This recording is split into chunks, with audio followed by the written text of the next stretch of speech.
North Korea's Foreign Minister Ri Yong-ho delivered a speech at the UN General Assembly. The difference in tone was clear compared to last year when he blamed Washington for Pyongyang's nuclear development.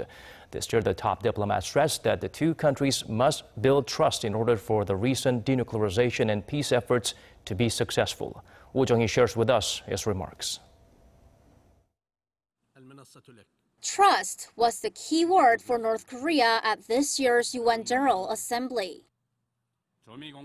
North Korea's commitment to thoroughly implement the North Korea-U.S. joint statement is unwavering.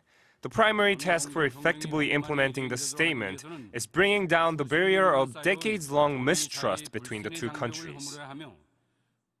Pyongyang's Foreign Minister Ri Yong-ho highlighted that North Korea has taken several goodwill measures to build trust with the U.S., like halting nuclear missile tests and dismantling its nuclear test sites, but has not been able to see anything in return.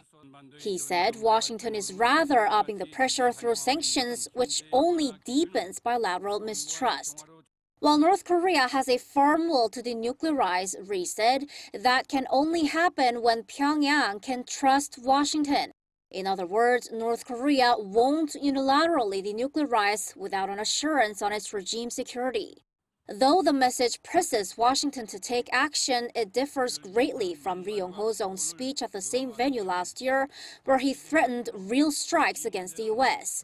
There, he sought to justify North Korea's nuclear development, citing the U.S. threat shown through military drills with South Korea and President Trump's aggressive rhetoric like fire and fury. He also lashed out at Trump, calling him a, quote, mentally deranged person. This year, there was no mention of Trump. Ri instead chose to criticize hardliners in the U.S. for hindering negotiations, which is seen as a move to keep the friendly atmosphere between the two leaders going. All in all, Ri's speech showed Pyongyang wants to continue its dialogue with the U.S., but at the same time it hinted North Korea could pass the blame on to Washington if negotiations end in failure. Jung-hee, Arirang News.